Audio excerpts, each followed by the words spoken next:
Chicago. I'm John Kane, and this is Resistance Radio. I want to thank you for joining me. As always, it is a pleasure to be broadcasting in New York City on WBAI and, of course, in Washington, D.C. on WPFW. It is, again, it's great to have this airtime provided for me because I know that my voice is kind of a singular voice. I know there are other native broadcasters and other native podcasters. There's a whole lot of people who are contributing to a dialogue, but few of them will be so bold as to take the position that I take. And I'm going to talk about a couple of issues here that run against the counter or is the counter narrative to what you're going to hear pretty much anywhere else. But I'll get into that. First, let me remind people that we are listener-supported radio, and we do count exclusively on your contributions to these radio stations. So I do have to ask that you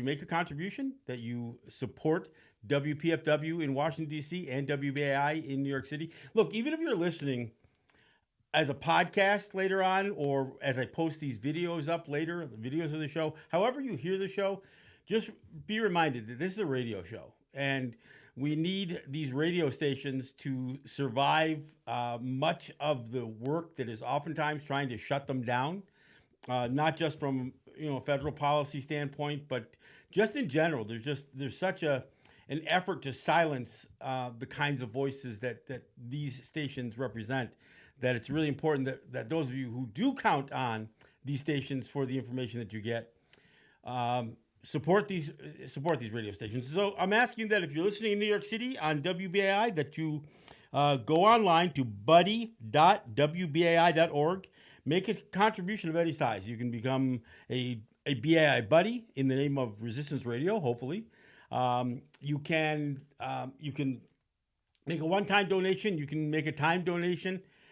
Whatever works out best for you. You can treat us like a subscription service. I mean, you can essentially do $10 or $15 or $20 a month, and that goes. We tally that up basically as over a course of a year. So if you do $10 a month, that's $120 a year as far as we're concerned. So we ask that you make a contribution to these stations, support Resistance Radio, support WBAI, and you can go online at again. buddy.wbai.org, or you can call 1-833-WBAI-NYC, or the numbers are 1-833-922-4692. And you can use your credit card or your checking account, whatever, debit card, to make a donation to this radio station. Now, if you are in Washington, D.C. and listening to us on WPFW, I ask that you go to their website, which is WPFWFM.org, or call them at 202-588-9739, or toll free at 1-800-222-9739. And same thing, make a contribution of any size. You can do a time donation. You can become a subscriber to the station. You can do $10 or $15 or $20 a month, as little as $5 a month for that matter. We would greatly appreciate it. We need your support. We need all the support of listeners. And I'll tell you the other thing we need, and I say this all the time. If you're already contributing, if you are unable to contribute, certainly anymore or any, then I ask that you at very least spread the word. Tell people about the programming. Tell people about this program. Tell people that you heard this native guy on the radio and he's saying stuff you've never heard before. Not only am I filling in history that you've never heard before, but I'm oftentimes taking a position on that history that I'm sure you've never heard before. So again, spread the word. We need more listeners. We need the listeners that we have to support the stations, and we need you to spread the word and tell people about what we're doing here. So again, support WBAI and WPFW. I greatly appreciate that you do that support in the name of Resistance Radio. All right. So a couple of days ago was an anniversary, and I always feel like I've got to weigh in on this one. I mean, I talk about it every year, but that anniversary was of the Indian Citizenship Act of 1924. Now, many times you'll see this thing posted as, oh, 1924 is when we were granted the opportunity, or we were granted citizenship in the United States, or we didn't become citizens until 1924. Well, that's not entirely true. There were Native people who had become U.S. citizens by then. Some of them did it through their military service. Some of them basically gave up their lands in much of the allotment process just so they could become U.S. citizens. So there was a desire by some Native people to be U.S. citizens, or at least there was a lot of pressure applied to them to become U.S. citizens. But that wasn't the vast majority of Native people. And that's why in 1924, they didn't grant us citizenship. They declared it. They flat out said, you are hereby declared to be the citizens of the United States. I mean, it's not even legal. I mean, and let me clarify that. This is 1924. A decade earlier, out of some of what was happening in Europe with this idea of, ethnic cleansing and the like, there was a war crime that was defined, and it was, the name of it was called denationalization. And it was defined as the stripping away of a people's national character or cultural character and the imposition of the national character of another upon them. I mean, that's literally what declaring us citizens did. And let's not pretend that they were giving us anything anyway. I mean, arguably, and this is a debate that's happening all the time now, although it seems to be somewhat questioned in the current administration. If you are in the United States, you are entitled to constitutional protection, regardless of whether you're a U.S. citizen or not. So we didn't gain anything by them declaring us U.S. citizens. So what did happen? What we lost. Here's what we lost. If we accepted this imposition, then we lost our identity, because that's what the purpose was. The purpose of declaring us U.S. citizens wasn't to give us anything. It was to further assimilate us. I mean, look, they had been doing these boarding schools for almost 100 years. Well, actually 100 years by then, and would continue it for another 50 or 60 years, which was about taking our children and trying to whitewash us. I mean, they took our children. They not only cut the hair and stripped every semblance of Native identity that they could carry with them or carry on them. They changed their names. They taught them that their culture was evil, satanic, and it was only going to be through the grace of God and accepting Jesus that they could ever aspire to be a real human being. Again, the policy was kill the Indian, save the man. So in order to kill the Indian, you have to strip it away or kill us outright, which that happened too. So you got to kill every piece of what made us a quote unquote Indian, a native person. You've got to kill that and hope that what remains can be shaped into some semblance, albeit on the lowest rung of American society, some semblance of an American, a human being. Because that's what we were regarded as less than human. That's how they could do these things, like declare that we were wards of the federal government with no legal basis to do so. The fact that they could take our children and rip them from families and send them off to these boarding schools to be assimilated. So in 1924, and there was a debate going on. I mean, just so you know, there was a debate going on about how to solve this Indian problem. I mean, right here in New York State had put together an Indian commission, and the state legislature didn't like what that Indian commission came up with. I mean, because this was Edward Everett, who was the chairman of this thing, and he basically said that we had been wronged and that we were owed not just a debt, but we were owed so much because of what was done to us in terms of taking our lands. I mean, and he talked about our lands. Edward Everett, this is called the Everett Report. You can look it up.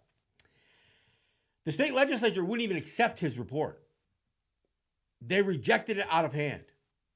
I mean, he made the comparisons to how much blood and treasure the United States had spent in Europe defending freedom, supposedly, while they were stripping ours away here. I mean, this is what was in his report. He basically said that we had a lawful and legal claim to our homelands.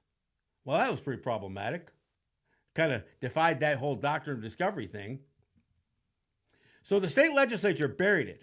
It was only because the woman who transcribed this thing kept resending copies of it over the years. That's the only reason we even know this existed. But in the wake of this, a congressman from New York said, we got to solve this problem. And so the guy's name was Snyder. In fact, the Indian Citizenship Act was also called the Snyder Act. So it was a congressman from New York who proposed that they just declare that we're citizens. Just do it. One fell swoop. Forget about creating a process or a path to citizenship or naturalization. No, let's just declare it. So they did it. In spite of the fact that international law was calling this very thing a war crime. I mean, they weren't just calling it unlawful. They called denationalization a war crime. Now, this is before the term genocide was even developed. That wouldn't come until the 1940s. Now, and I always got to say this, but when they passed this law in 1924, there were no parades. There were no celebrations. There was no, ceremonies. There was nothing. In fact, most Native people didn't even know they did it. How would they? It's not like we were following what they were doing with their political system. We weren't. It actually wouldn't be for a couple of decades when the United States was entering World War II, when people started showing up on our doorsteps trying to force us into filling out draft registration forms. Now, look, for whatever reason, and for reasons, I not only can't fully comprehend, but I oppose, Native people have always enlisted in the armed forces ever since World War I. They've enlisted at a higher rate than most peoples within the United States. And to me, it's like signing up with the enemy. I'm going to flat out say it. I mean, I would never, in fact, I would do everything within my power to stop a child or a grandchild of mine from ever enlisting in the U.S. military. And letting my child or grandchild serve as a pawn to the U.S. military industrial complex. I wouldn't do it. I mean, I'm not saying I would disown a child for doing it, but I would do everything in my power to convince that child not to do it.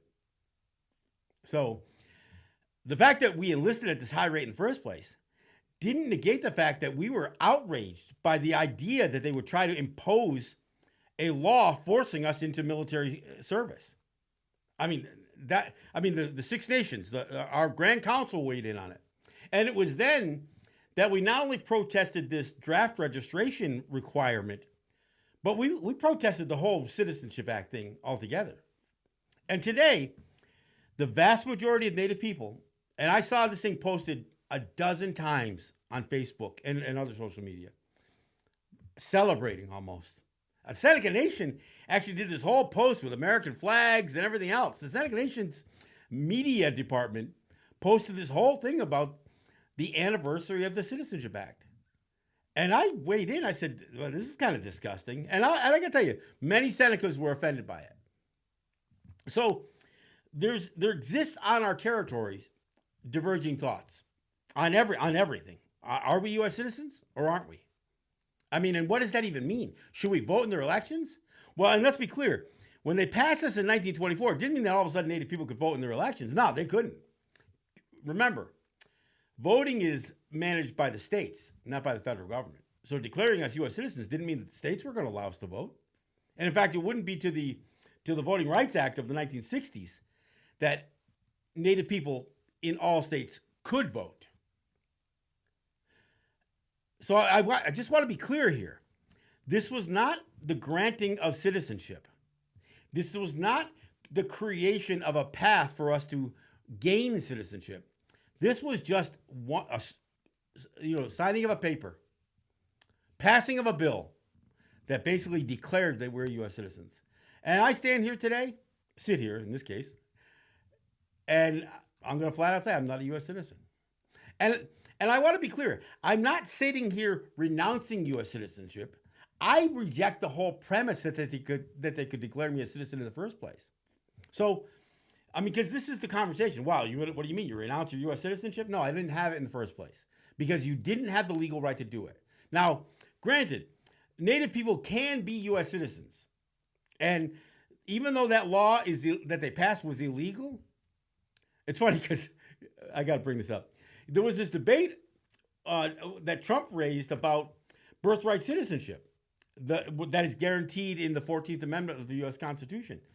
We weren't granted birthright citizenship in the 14th Amendment of the U.S. Constitution. That was in the 1860s, 1868. We weren't U.S. citizens then. So none of that birthright citizenship, and in fact, it got raised. Well, are Native people entitled to birthright citizenship? Well, not according to the 14th Amendment. It's only because in 1924, another 60 years, almost 60 years later, when you declared we were citizens, I guess that would cover birthright citizenship.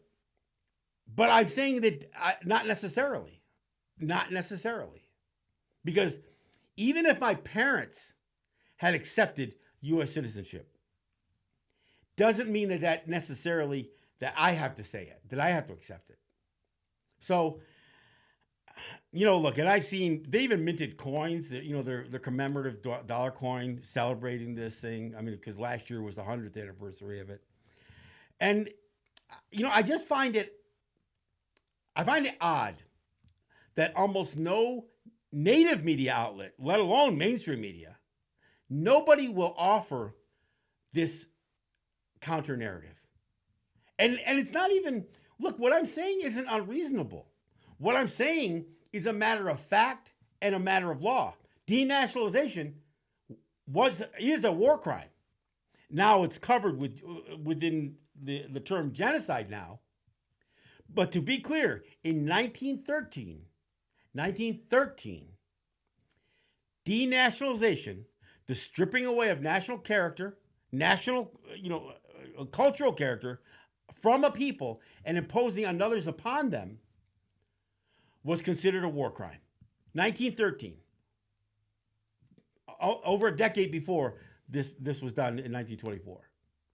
So again, we have this system that the United States operates under that is different when applied to Native people than anybody else. And I know I say it all the time. And people thinking, well, this John Kane, he's always saying that there's, the United States is specifically racist against Native people. Well, they are. And I'm not saying it's the only place that the United States is racist. I'm just saying what we experience is a unique form of racism. And I got to be clear. Neither party has a monopoly on that racism. Look, we saw some things play out over the last several days. I mean, with Trump's education secretary, the most unqualified person for that role. You saw her on before Congress this week, and it's embarrassing. She didn't even know what the Tulsa riot, the Tulsa massacre was.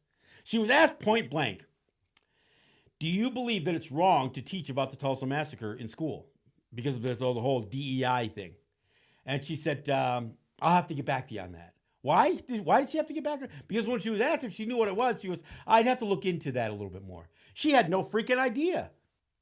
Why would she? She's a white woman. A white woman would have no reason to know about what happened because they weren't going to teach it in school in Tulsa. 50 miles down the road from when they were murdering Native people for their oil money. I always got to bring that up because I find it amazing that when we can talk about the killers of the Flower Moon and what the Osage went through, the murders, thousands. I mean, they said hundreds, but when David Graham wrote his book, he suggested that it was probably well over 1,000 people that were murdered for oil money. And that took place 50 miles from where the Tulsa massacre took place. And I do see there's some movement.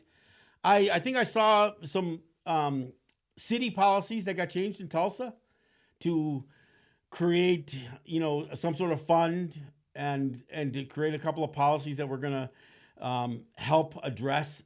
I mean, there was no reparations. Don't get me wrong here. In fact, the two survivors of the Tulsa massacre, when they tried to sue, they lost. When they tried to sue for reparations, the two survived. There's only two left. They lost in court. There's the American judicial system at its best, right? There it is. But I gotta talk a little bit because one of the things that happened, and this played out a little bit in the New York Post, that fine piece of journalistic excellence. They were covering again Linda McMahon coming to New York, and they saw how the right was going to try to use this mascot issue to beat up on Democrats. So immediately, the one Democrat, I can't even think of the guy's name, down in that area, he said, "Oh no, I support the Massapequa Chiefs." And he shows a picture of him posing with a jersey, with a sweatshirt. Talk about a coward. I mean, they aren't going to vote for you anyway. Those MAGA racists in Massapequa aren't going to vote for you as a Democrat. It doesn't matter if you wear a Massapequa Chiefs shirt. And so when Kathy Hochul was asking about the governor of the state of New York, who just apologized about a week and a half ago, 2 weeks ago, to the Senecas for the role the state played in the boarding school that existed here on Seneca territory, she comes out here in all this grand fashion, apologizing. So when she was asked about this, she goes, "Oh no, that wasn't me. That wasn't me. I didn't make that ban happen. That was the education department. Those guys did that. They're independent of me. Yeah, we know that. I know that. That's why I wouldn't go to the legislature. That's why I wouldn't go to the governor. Because I know you people are useless. You serve one purpose, and that is to pander to your base and to your financiers." So when asked the question, do you think Kathy Hochul could have said, "No, I wasn't involved in that. I didn't actually pass that, but I do support the state's education department"? No, she couldn't say that. She couldn't say that.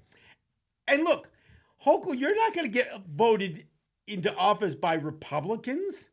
Those folks down in Massapequa aren't going to vote for you.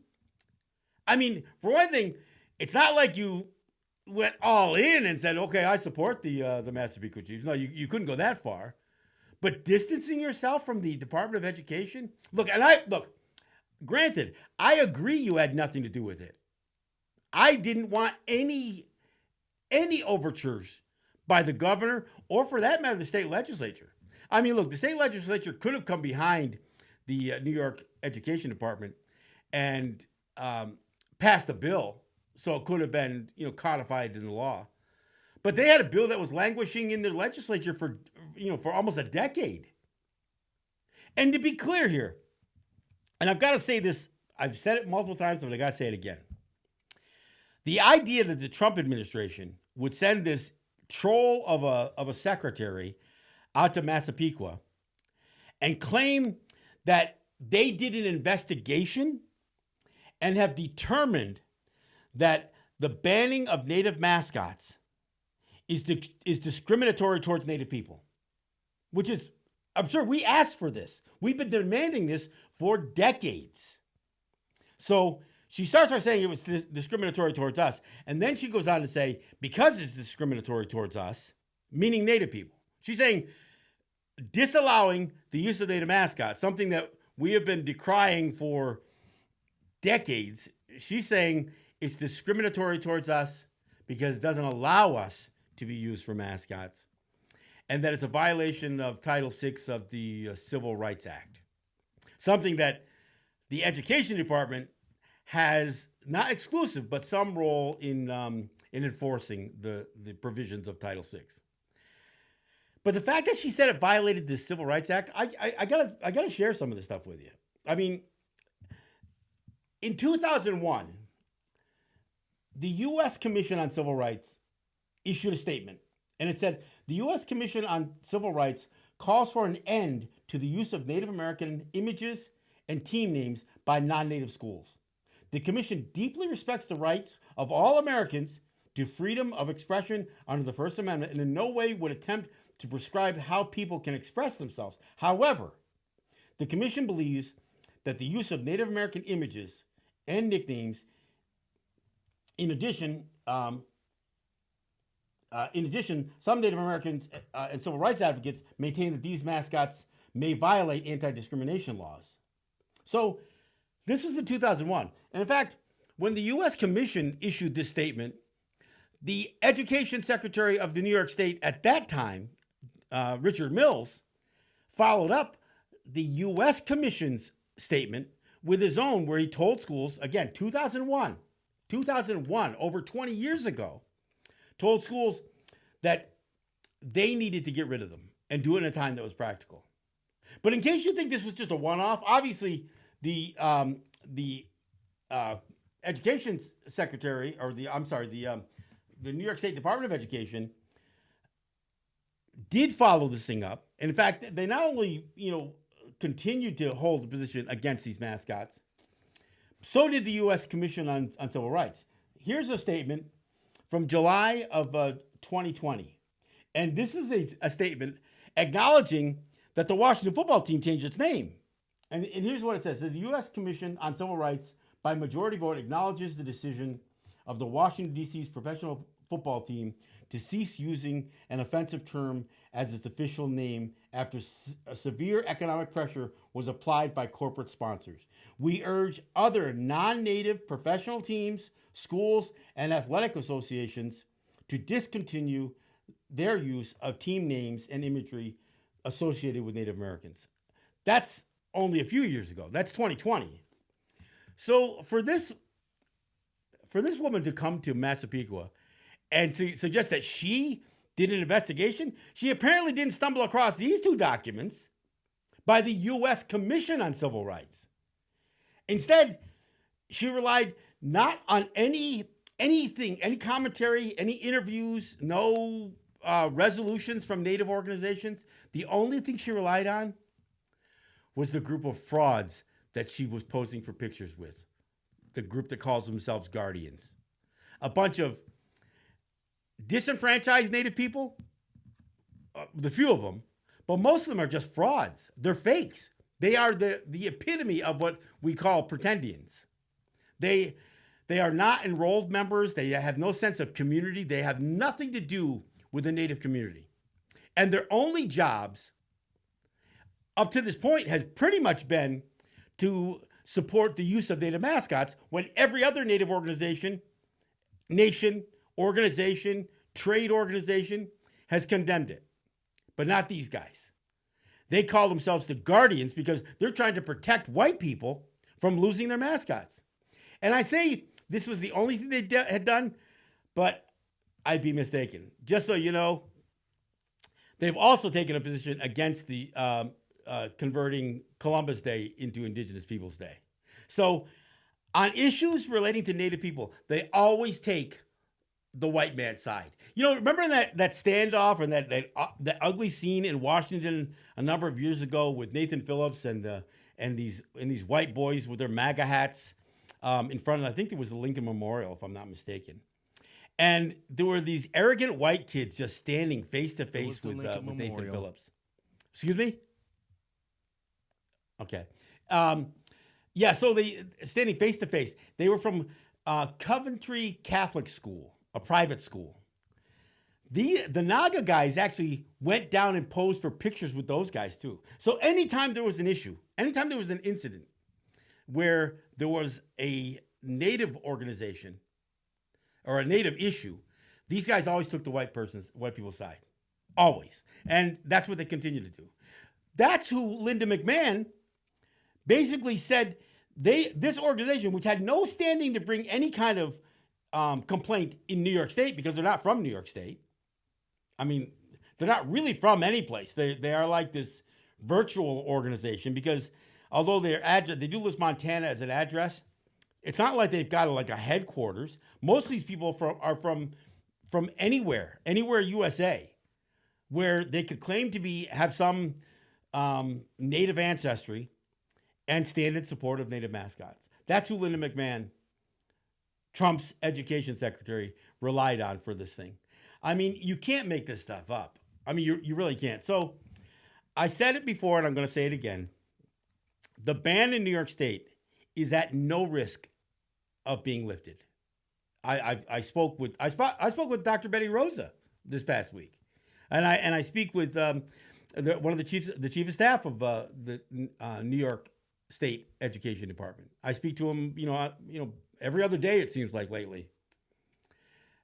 and they are not going to comply. And see, here's what Linda McMahon did. She sent NYSED a set of instructions that they needed to comply with, which involved rescinding the ban, apologizing to the schools, letting all the schools know that they are free to go back to their mascots. And she was actually required that NYSED apologize to the members of NAGA. And she gave a list of specific members that she wanted NYSED to apologize to. Of course, none of that's going to happen. None of it's going to happen. The overwhelming, evidence that shows the harm that these mascots do, not just to Native kids. I mean, let's be honest here. The fact that you could have this level of ignorance in adults about things like boarding schools, and most Americans don't even know what they are. I mean, they've learned a little bit here and there, but most Americans have no idea that for 150 years, their country was grabbing up kids that weren't U.S. citizens, were just grabbing up children. Yeah, you see it now happening with immigration, right? Well, they were grabbing up Native kids, locking them away in these prison-like schools, and stripping away their culture. While white kids could pretend to be Indians as a part of their school activities. That's why the U.S. Commission condemns it. That's why the American Psychological Association condemns it. That's why the New York State Association of School Psychologists condemns it. That's why every Native organization, legitimate Native organization, condemns it. Now, I'm not saying there aren't Native people here and there that still wear their Washington Redskins jackets. There are some.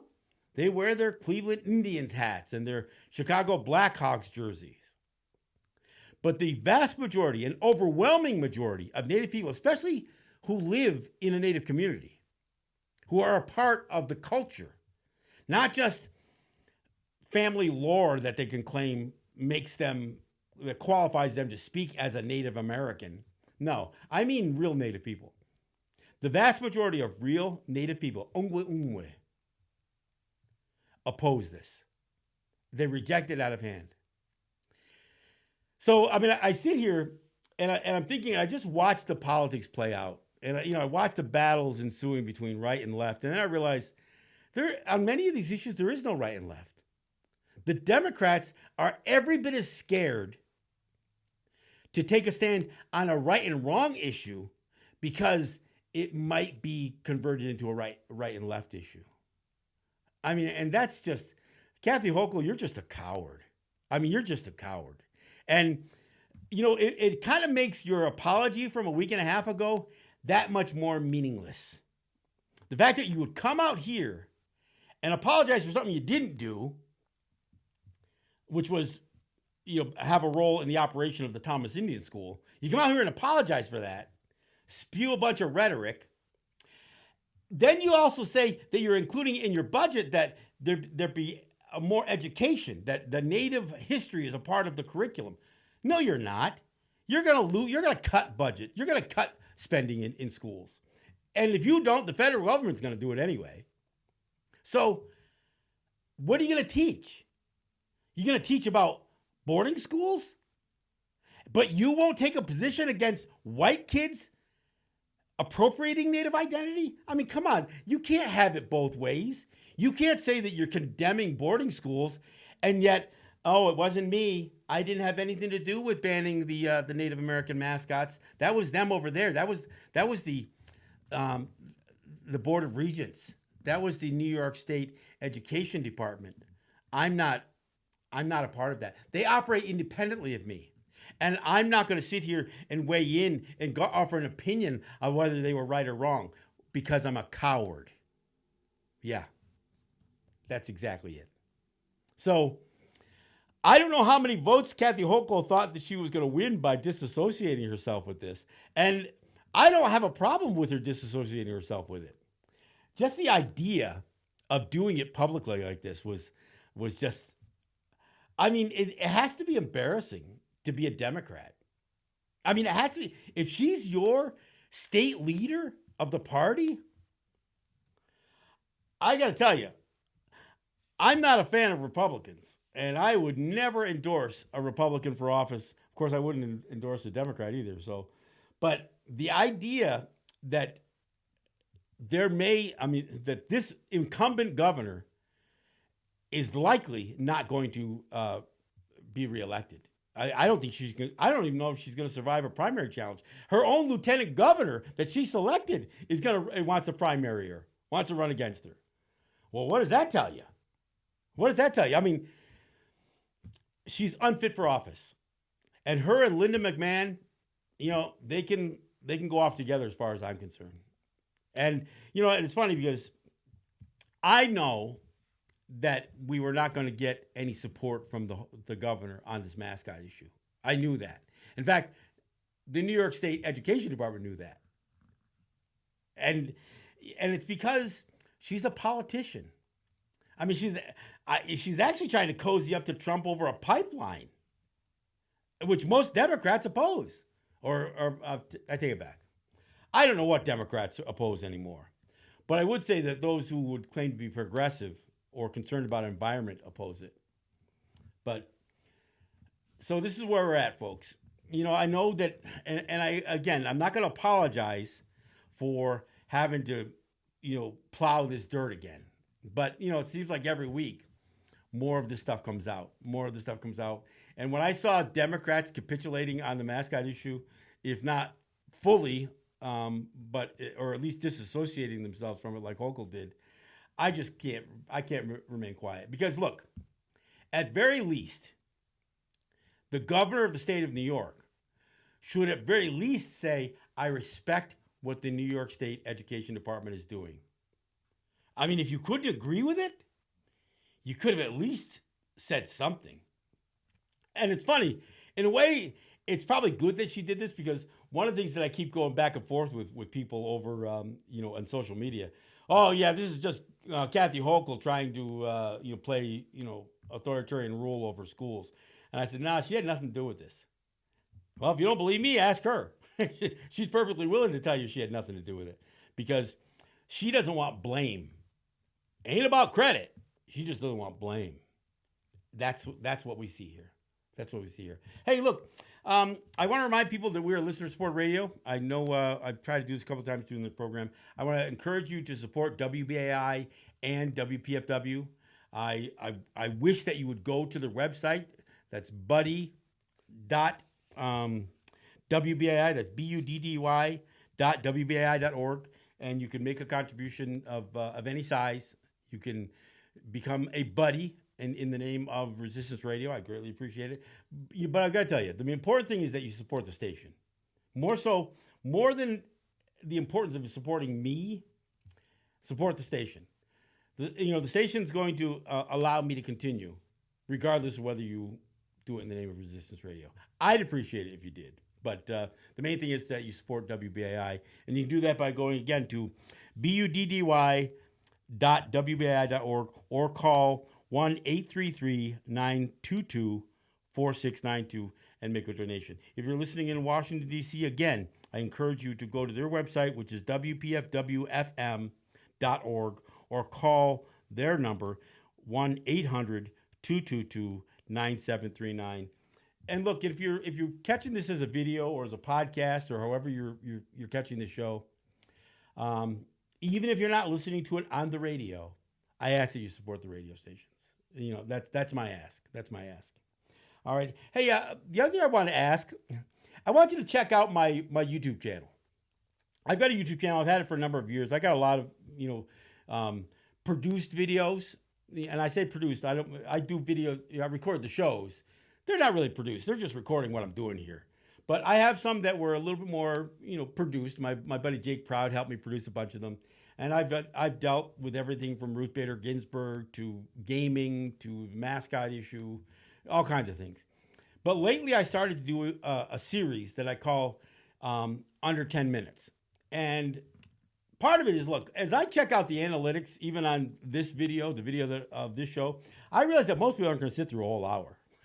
It just isn't the way this thing works on social media. Whether it's the analytics from Facebook or the analytics from YouTube. I know that most of you are going to, check in for maybe 10 or 15 minutes. So I decided that maybe I need to tailor a series of videos that are only 10 minutes. Now, many of my videos are only under 10 minutes, but so I've done 2 so far that I'm calling a part of the series. I did the Doctrine of Christian Discovery in under 10 minutes, and I just produced and posted up on Facebook and on YouTube, the YouTube video, which is the Trust Doctrine in under 10 minutes. So please check those out, share them, comment, let me know what you think. If you think that doing these shorter videos is the way to go, I'm still obviously going to do a 1-hour show. It's what I do, but and I'm going to post these, and hopefully some of you will sit through the whole hour.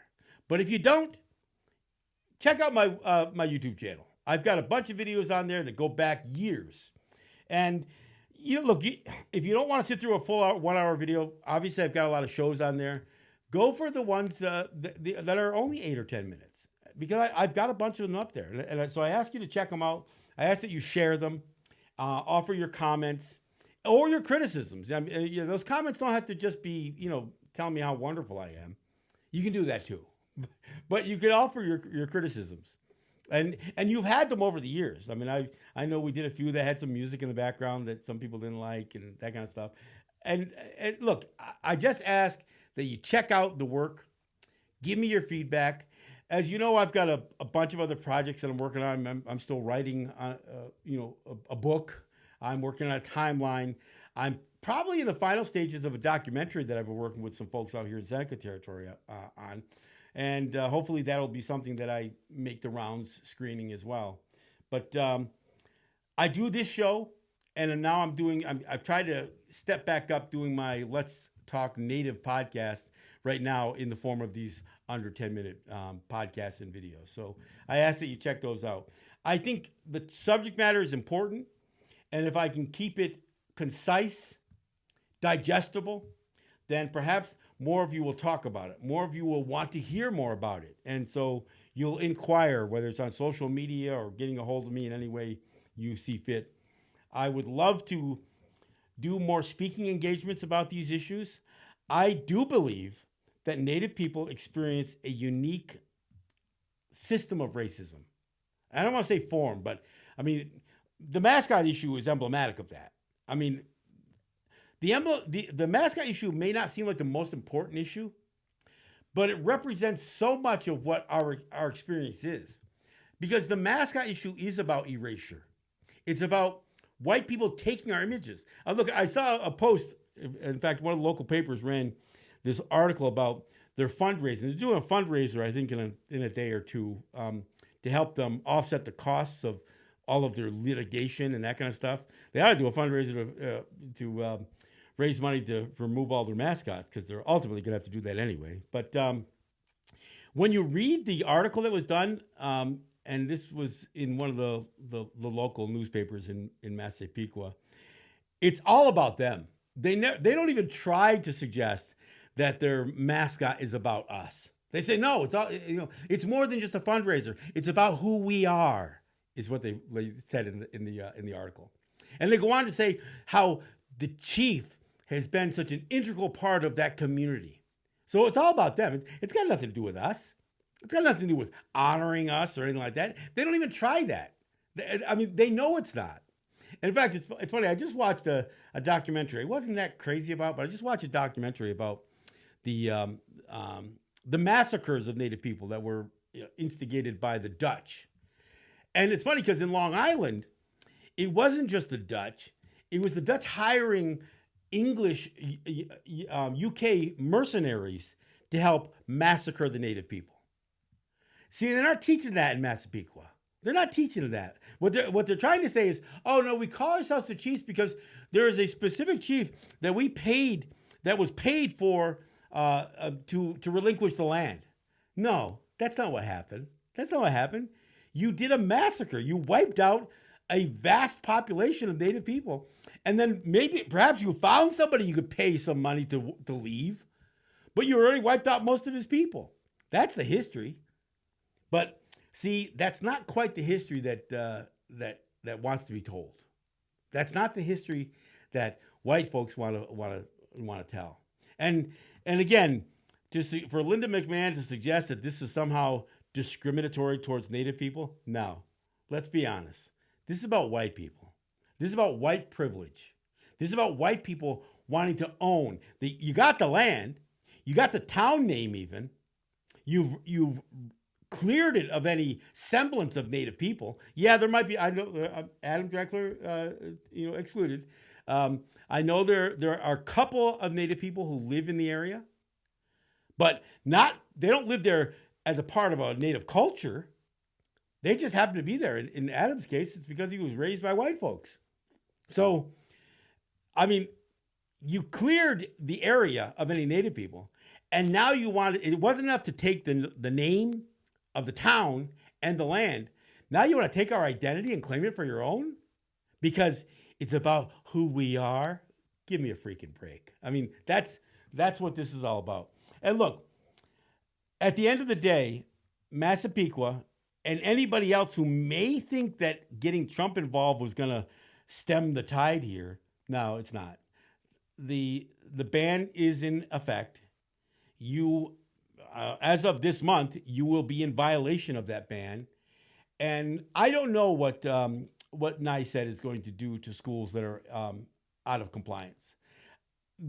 Every newspaper article says, well, the state is threatening to pull funding. No, they haven't. The state has not once threatened any of these schools with reducing their funding over this mascot ban. The question has been raised, well, what authority does NICET have? Well, they've got a couple of things that they can do. They can cut funding. That's one of the controls that they have. But they also can remove school officers, principals, superintendents, board members. They can actually remove them. They could actually place a school in receivership. That's what NICET can do. They haven't threatened any of those things. And in fact, they've been pretty lenient. A couple of schools weren't going to make the deadline by the end of this June to clear out all their mascot imagery. So NICET gave them some time. I think they even gave some of them some financial leeway. So, I mean, look, NICET is not being overbearing about this. They're just saying it's got to go. I mean, the commissioner in 2001, Richard Mills, said it had to go. But because he didn't put a deadline to it, only half the schools, and no, I would say more than half the schools, got rid of it. Some of them doubled down. Others just kind of hid it. For decades, some of these schools stopped using the mascot, but they didn't officially change it. So it was no longer on their letterheads. It was no longer being put up all over school. It wasn't on their signage. Wasn't on their uniforms. They might have even reduced it down to like the letter of their school with a feather or something like that. But the vast majority of schools stopped using the blatant mascots that they'd been using for all these decades.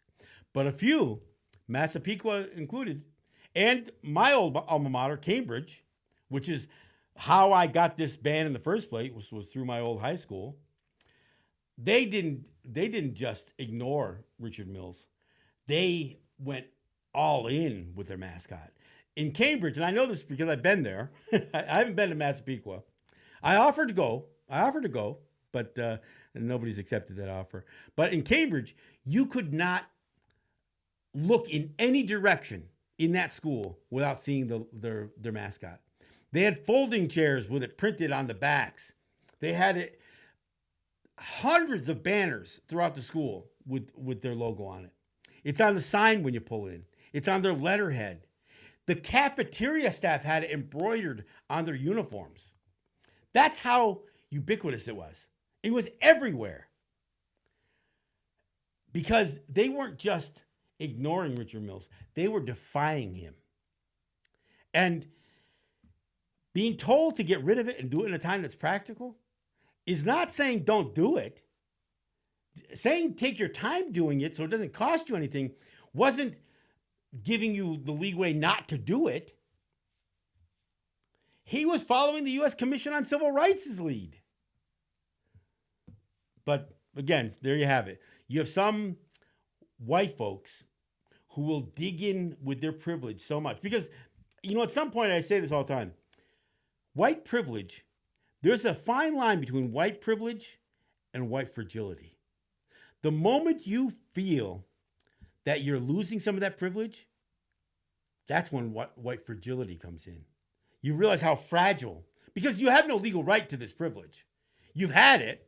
It's embedded in every part of your law, every part of society, every part of, industry. But when it starts to be chipped away at, all of a sudden, wait a minute, we can't play Indian in school anymore? You're going to take that away? You took Aunt Jemima, Uncle Ben, the lady on the butter, and now you're taking my school mascot away? That's literally what that sounds like. That's what this is. It's white privilege at its finest. And what white privilege is only, it is only a step away from white fragility. And when you get fragile, you call for help. You scream bloody murder. And where do you call for help? Apparently you call to the most privileged white man of all, Donald Trump. And that's what Massapequa has done. In the meantime, every other school in the state that was required to get rid of their mascot has done so, including 3 of the other schools that were a part of the initial lawsuit that Massapequa filed and lost in. And they've aligned themselves with a bunch of frauds in this Native American Guardians Association, ignoring every Native voice. Look, when Linda McMahon went out to Massapequa, so did the leadership of Shinnecock and the Unkachug. They were out there. They didn't get a voice. Only those naggots, those maggot naggots did. And, that's just pitiful. That's just absurd.